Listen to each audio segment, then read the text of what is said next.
اقوام متحدہ کنونشن برائے حقوق اطفال 1989 میں جنرل اسمبلی نے منظور کیا تو 1990 میں پاکستان نے بھی اس پر دستخط کر کے اس کی توثیق کر دی۔ 2001 میں اقوام متحدہ جنرل اسمبلی میں اسی کنونشن کے مسلح تنازعات کی شق میں بچوں کی شمولیت کے اختیاری پروٹوکول کو منظور اور 2002 میں اس کا اطلاق ہوا۔ پاکستان اس کنونشن کے اختیاری پروٹوکول کا دستخط کنندہ تو ہے، تاہم اس اضافی و اختیاری پروٹوکول کی توثیق نہیں کر سکا۔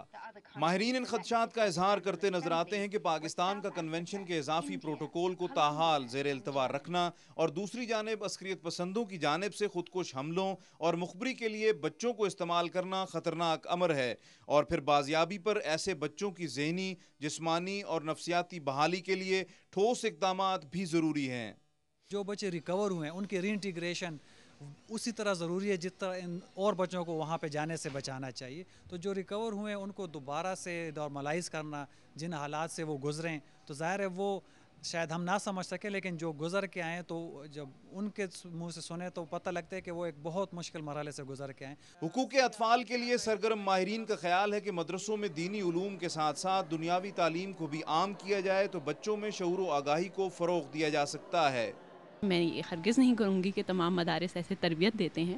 ہمارے مدارس قرآن کی تعلیم کے لیے بھی استعمال ہوتے ہیں، پر ہاں وہاں ہمیں انٹروڈیوس کرنے کی ضرورت ہے کہ وہاں بھی تعلیم انٹروڈیوس کی جائے۔ جو اسکول ایجوکیشن ہوتی ہے، جو پرائمری ایجوکیشن ہوتی ہے، اس کو جب ہم امپورٹنس دیتے ہیں تو آپ کا شعور بیدار ہوتا ہے، آپ اچھے اور برے میں، غلط اور صحیح میں فرق کرنے لگتے ہیں۔